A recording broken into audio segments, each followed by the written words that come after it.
메멘토 모리. 숨 쉴 때마다 그 호흡 속에 그분은 계신다. 까닭 없이 눈물이 흐를 때 그분은 그곳에 계신다. 다만 우리가 모르고 있을 뿐. 왜 창조인가? 왜 인간이 창조를 말하는가? 그것은 인간은 누구나 죽기 때문입니다. 죽음보다 강한 것이 창조의 욕망입니다. 죽음을 넘어설 수 있는 힘이 하나님의 모습을 닮은 인간의 창조력입니다. 문학을 하게 된 것도, 그리고 마지막에 세례를 받게 된 것도 아마 6살 때 체험한 메멘토 모리의 말 때문이었을지 모릅니다.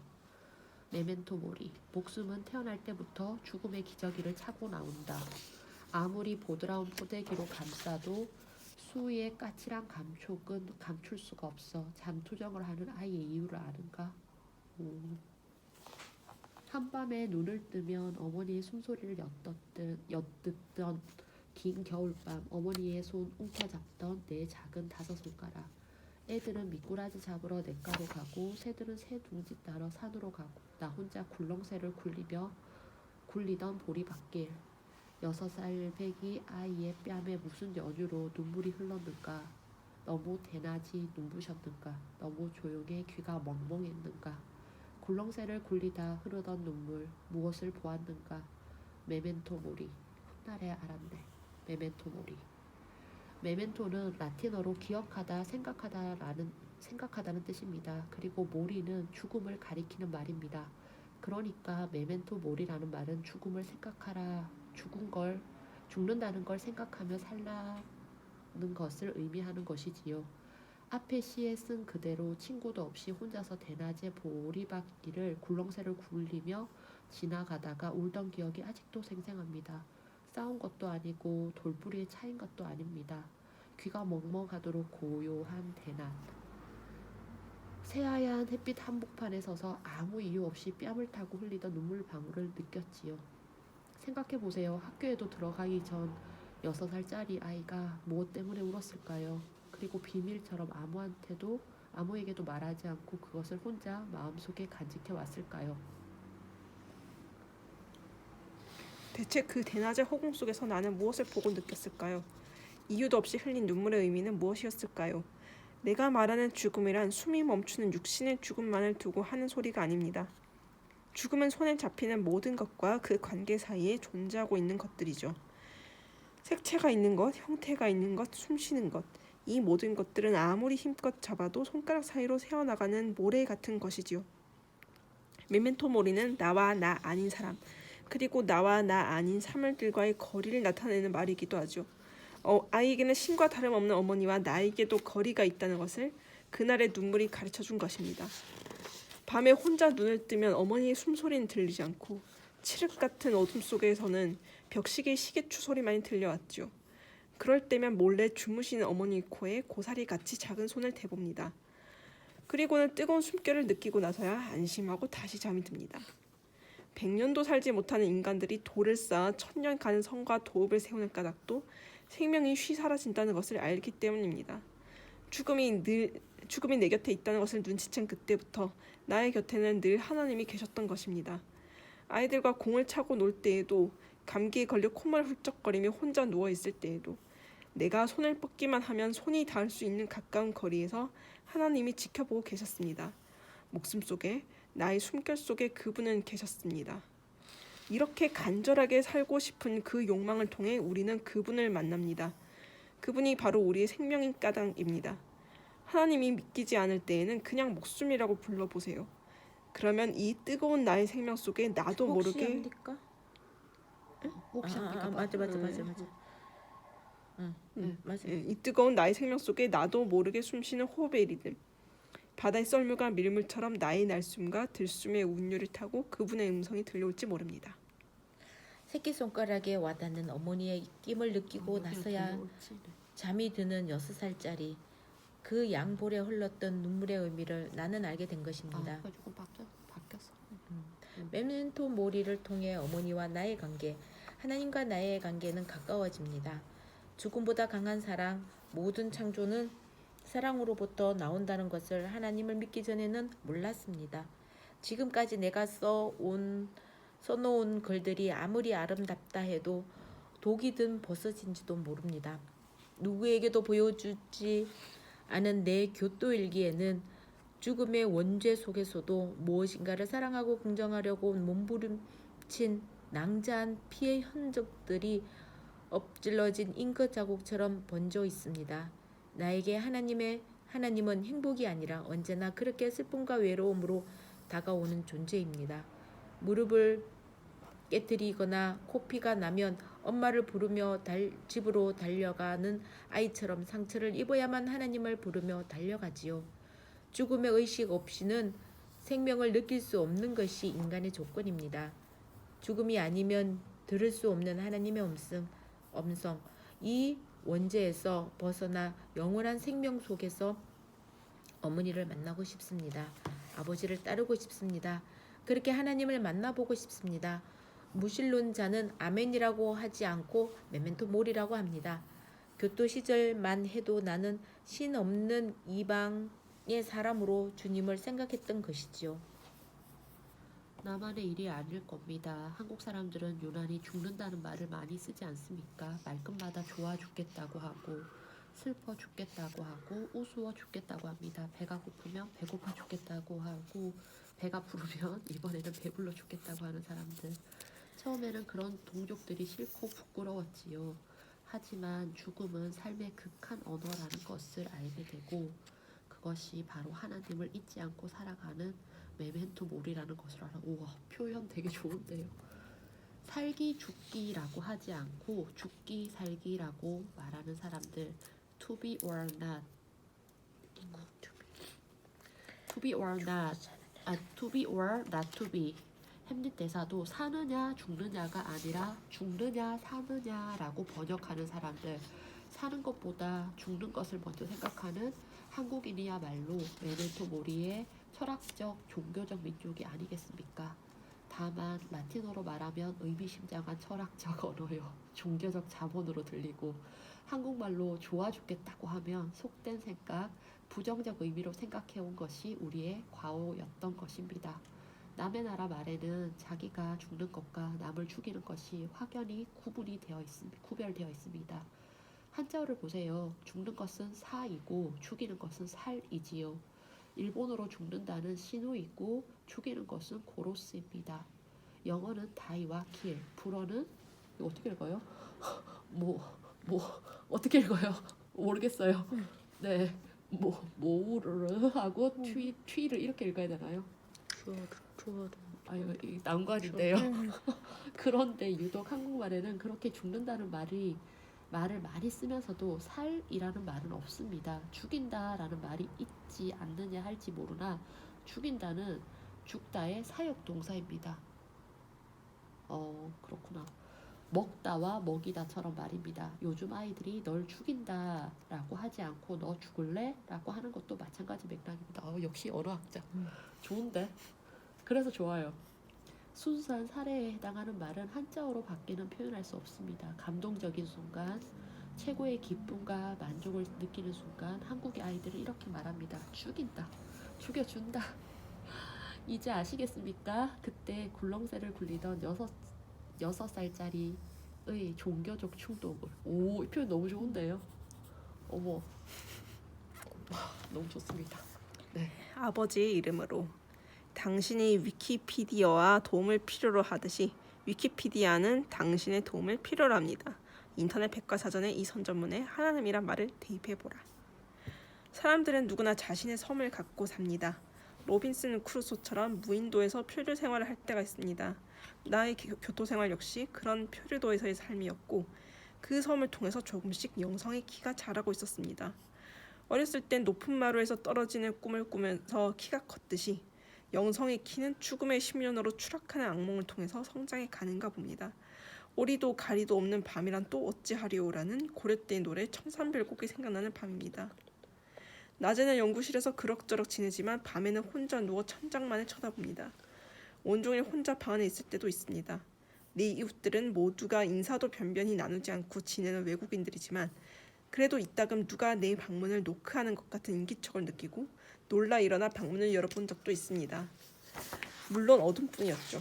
그 어둠이 더욱 짙어지면 새파랗게 변해면서 절의 고도의 파도 소리가 들려오는 것입니다. 그러다 보면 어느새 혼잣말을 하는 것이 잦아지지요. 이게 어떻게 된 거지? 그래 맞아. 그렇게 해야지. 마치 누가 옆에 있기라도 한 것처럼 독백을 하는 버릇이 생긴 겁니다. 그러고 보지도 않는 텔레비전을 켜놓은 채 책을 읽는 이상한 버릇도 생겼습니다. 사람의 소리가 그리웠던가 봅니다.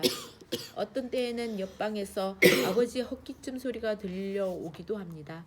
이 세상에서는 다시 들을 수 없게 된 아버지의 기침 소리인데도 그 환청에 놀란 것이 한두 번이 아닙니다. 식구들이 많았는데도 백수연까지 치르신 아버지의 곁에는 텔레비전만 있는 경우가 많았던 것 같습니다. 저녁 뉴스 시간마다 아나운서가 나와 인사를 하면 아버지도 텔레비전 화면에 대고 안녕하슈 라고 인사를 나누신다고 합니다. 그리고 자리를 비웠다 다시 텔레비전 앞에 돌아와 앉으시면 미안하우 라고 또 인사를 하신다는 겁니다. 그래서 젊은 애들은 치매에 걸리셨나 보다고 수군거리기도 했지요. 이 바보들아, 그것은 치매가 아니라 고독이라는 거다. 이제야 나는 큰 소리로 외칩니다. 아무것도 모르는 그 어리석은 녀석들을 꾸짖고 있습니다. 외로움이 무엇인지 모르는 아이들을 대신해서 아버지에게 죄송하다고 사과를 드립니다. 그리고 나도 텔레비전 앞에 혼자 앉아 아나운서와 눈을 맞춰 인사를 하시던 아버지와 똑같은 심심한 시간들을 함께 보내고 있는 것입니다. 얼마나 심심하시고 답답하셨으면 텔레비전 화면과 말씀을 나누셨겠습니까? 그것을 모른 척한 나의 불효를 오늘에서야 이렇게 뉘우치고 있는 것입니다. 완고한 유교 집안이었지만 아버지는 돌아가시기 전 교회에 다니기 시작하셨습니다. 처음에는 노인정보다 그곳에서 지내시는 시간이 더 편하기 때문이라고 생각했는데 그게 아니었습니다. 아버지가 기도를 하실 때면 사람들은 웃음을 참느라 애썼지만 나는 그 기도를 들으면서 정통적인 기독교 정신은 바로 저런 것이라고 생각해 본 적도 있습니다. 그러니까 아버지의 기도는 언제나 우리와 가장 먼 나라 사람들로부터 시작하셨던 것이지요. 신문이나 방송에서 들으신 외신 뉴스 가운데 보스니아처럼 전쟁을 하거나 아프리카처럼 기근으로 굶어 죽어가는 어린이들, 우리가 관심조차 갖지 않은 지역에서 일어난 태풍이나 홍수로 가족들을 잃은 난민들을 보살펴 주시라고는 기도였던 것이지요. 그 긴 기도의 끝에 이르렀어야 겨우 한국과 우리 가족을 위한 기도를 하셨는데 그것도 아주 작고 멋쩍은 소리로 혹시 남은 복이 있으시면 우리 가족, 우리 식구들, 우리 어린 손자들에게도 좀 나눠 주십사라고 끝을 맺으십니다. 자기 애들한테는 보리밥 먹이고 모르는 손님한테는 살밥을 내놓는 마지막 한국인이셨는지도 모릅니다. 가마 타고 다니는 구 한 말에 태어나셔서 제트 비행기가 날아다니는 새천년 문턱까지 백수를 사신 분입니다. 정말 아버지는 자기 가족보다도 이웃 사람들을 먼저 생각하시는 분이었지요. 예수님을 영접하기 이전부터 이웃에 대한 사랑이 무엇인지를 알고 계셨던 분입니다. 6.25의 피난길에서도 남의 밭을 밟지 않으려고 먼 길을 돌아오시는 바람에 우리는 오랫동안 가슴을 졸이며 아버지를 기다려야만 했습니다. 아버지가 남기고 가신 그 고독한 빈자리를 위하여 말할 사람이 없어 혼자 말을 하는 모든 사람들을 위하여 밤늦게까지 불이 켜져 있는 창문의 불빛을 위하여 나는 천한 노예처럼 책상 앞에 무릎을 꿇고 기도를 드립니다. 이럴 때 가끔 미국에 살고 있는 딸 미나에게서 전화가 옵니다. 처음에는 반갑다가도 전화를 한참 하다 보면 섭섭한 마음이 들기도 했지요. 오랜만인데도 미나는 내 이야기보다 하늘에 계신 아버지 이야기를 더 많이 했기 때문이지요. 국제 통화료가 싸졌다고는 하지만 미나가 하나님 이야기를 시작하면 1시간이 지나도 전화통을 놓지 않습니다.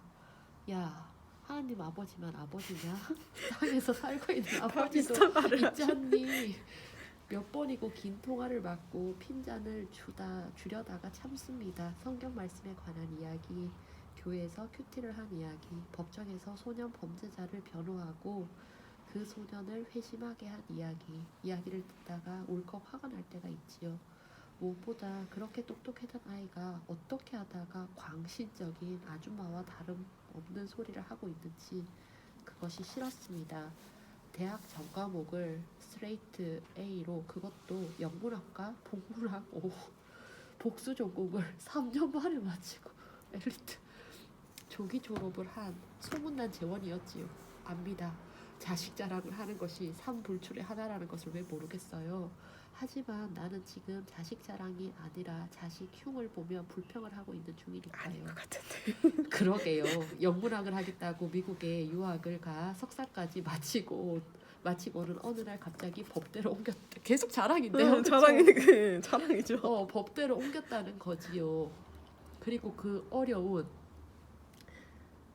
시험을 단번에 패스했지요. 남들이 다 부러워하는 로펌에 스카웃되어 변호사 일을 한다고 해서 기뻐했더니 이제는 또 좋은 직장 팽개치고는 TV 드라마에 나오는 인물처럼 흉악범들과 맞서 싸우는 여검사가 되었다는 거지요. 이제는 검사도 변호사도 다 포기하고 크리스천이 되어 오로지 주님을 영접하는 일에 남은 생을 바치겠다는 겁니다.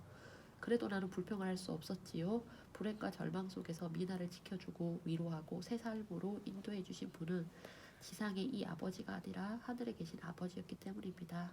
나는 미나가 대학을 졸업하는 졸업식장이나 베팅턴 베이의 고급 주택가에서 요트를 타고 다닐 때 행복한 장면에서만 함께 했을 뿐입니다. 혼자 아이들을 기르고 있을 때, 암에 걸려 병원에서 수술을 받고 있을 때, ADHD로 아이가 학교를 제대로 다니지 못하여 매일 밤 울고 지낼 때, 대체 이 아버지는 어디에서 무엇을 했는지. 그분은 어떤 분이시기에 지상의 아버지도 해주지 못한 그 이상의 사랑과 보살핌으로 내 딸을 구할 수 있었다는 말인가. 나는 의심 많은 도마였습니다. 손바닥에 못자국을 보지 않고서는 아무것도 믿지 못하는 회의론자였지요. 하지만 그날 밤만은 미나의 긴 전화를 통해 예수님의 야위고 파래한 손바닥에 찍힌 못자국의 상흔을 만져볼 수 있었던 것 같았지요. 그래서 여전히 나에게 있어서 하나님 아버지란 텔레비전 앞에 앉으셔서 저녁 뉴스 시간마다 아나운서와 인사를 나누시고 말을 건네는 외로운 나의 아버지와 다를 것이 없었죠. 남들이 망령 났다고 수군대던 그런 아버지. 그래서 분노의 목소리로 아버지 대신 큰 소리로 이 바보들아 라고 외치고 싶었던 그런 마음으로 나는 예수님을 보게 된 것이지요. 설거지를 할 때가 왔구나. 불멸의 식욕을 만들어내는 연금술이라면 설거지는 버릴 것과 씻을 것을 가려내는 판결이다. 부엌에서 음식을 만들어 본 적이 없는 사람들은 잘 모를 것입니다. 음식을 만드는 것은 창조의 시간과도 비슷하다는 사실 말입니다. 하다못해 라면 하나를 끓이더라도 거기에는 날 것들이 불 속에서 서서히 변화해가는 과정, 그리고 전혀 다른 맛과 형태로 바뀌어가는 생성의 즐거움 같은 것을 발견할 수 있습니다. 비등점을 향한 상승과 그 기대감은 잠시 우리를 지루한 반복의 노동에서 해방시켜줍니다. 요리술은 불멸의 식욕을 만들어내는 일상의 연금술인 것이지요. 그러나 음식만큼 만들 때와 먹고 난 뒤가 다른 것도 없을 겁니다. 포식 끝에 싸늘하게 식어버린 음식 찌꺼기들은 더 이상 어떤 식욕의 대상도 아니고 창조의 상상력을 일으킬 수 있는 자극물도 아닙니다. 설거지는 단지 어두운 화수구로 흘러가는 고통의 상징, 희망 없는 노동일 뿐입니다. 그래서 부엌 일을 하는 사람들은 남은 음식을 먹어치우는 방법을 택하기도 합니다. 음식이 아까워서도 아니고 폐기물을 되도록 덜 내겠다는 독일 주부 같은 환경의식 때문도 아닙니다. 설거지 양과 그 노동을 조금이라도 줄이기 위한 수단에 지나지 않는 것이지요. 먹어치운다는 말은 아마도 한국어에만 있는 표현이 아닌가 싶습니다. 일본어에는 설거지라는 고유어가 없고 그냥 사라아라이 라고 합니다. 영어도 마찬가지지요. 그러니 남의 나라 말에 어디 한국말 같이 먹어치운다는 말이 있겠습니까? 귀찮아서 음식을 먹어치우는 이 기상천외한 일은 인간이 먹는 어떤 식사 행위의 항목에도 들어가지 않을 것입니다. 종래의 식문화로는 도저히 정의하기 힘들 것입니다. 히랍인들은 여자와 노예를 동일시했습니다. 그 이유는 단순한 차별이 아니라 노동을 경멸했던 히라빈들의 철학에서 비롯된 것이지요. 노동은 단지 인간이 생존하기 위한 것으로 자연의 필연성에 종속되어 있음을 의미합니다. 특히 여자들이 꾸려가는 가사노동이 바로 그런 것입니다. 적어도 노동에서 벗어나지 않고는 영속성, 명예, 그리고 탁월성 같은 시민의 자격과 조건을 갖출 수 없다는 것입니다. 누구든 가사노동에 얽매여 있는 한 본질적으로 노예와 다를 것 없다는 것입니다. 설거지는 가사노동 중 가장 불명예스러운 일로 그것은 소비와 부패에 관련되는 일입니다. 설거지에는 아주 작은 비전이나 상상력이라는 것이 존재하지 않으니까요. 그리고 이 설거지의 노동에서 벗어나는 유일한 길은 먹어치우는 방법밖에 없는 것입니다. 잉여를 없애기 위한 식사, 식욕을 필요로 하지 않은 식사, 어쩌면 여기에 바로 현대인의 특성이 있는 것이 아닌지 모르겠습니다. 히라민의 분류에 의하면 이제 매일 설거지해야만 하는 나, 먹어치우는 방법을 터득한 나, 분명히 나는 노예와 다를 게 없습니다. 교토에 와서 꼭 한 달쯤 되던 날입니다. 무인도에 표류한 로빈슨 크루소와 여러모로 닮은 생활을 하고 있었지요. 나사 돌리는 스크루 드라이버가 없어 손잡이를 이용해 벽걸이를 달고 광고지를 접어 구두 주걱으로 사용했습니다. 유리컵이 필통 대신 책상 위에 놓여 있는가 하면 연구소에서 도심지로 나가려면 버스로 좋게 30분은 걸렸지요. 그렇게 나가봤자 난파선으로 헤엄쳐 가서 남은 물건을 찾아오는 로빈슨과 다를 것이 없습니다. 찾는 물건이 꼭 있으라는 법이 없는 겁니다. 병원이 어디 있는지 몰라 몸이 아프면 이것저것 약이 될 만한 것을 찾아 먹기도 합니다. 생소한 이름이 붙은 영양제, 해열제, 감기약, 짐 속에 묻어온 약들을 스스로 처방해 먹습니다. 난파선에서 건너온 담배를 물에 타 마시면서 이렇게 독한 담배가 뱃속에 들어가면 병이라 한들 견디겠나 라고 혼잣말을 하는 로빈슨과 똑같은 짓을 합니다. 평소 관심을 두지 않았던 하나님을 생각하게 된 것도 로빈슨 크루소가 무인도에서 했던 일과 똑같습니다. 무엇보다 일기를 꼬박꼬박 쓰는 것까지 같았지요. 로빈슨 크루소는 섬에 표류하자마자 상인답게 매일 장부를 적듯 일어난 일들을 빼놓지 않고 적었습니다. 절망의 언어가 적자라면 희망의 언어는 흑자다. 나는 난파당했다. 적자. 그러나 모든 사람은 죽었지만 나 혼자 살아남았다. 흑자. 그렇지만 내가 표류한 이 섬은 무인도다. 적자. 그러나 마실 물과 먹을 만한 열매들이 있다. 흑자.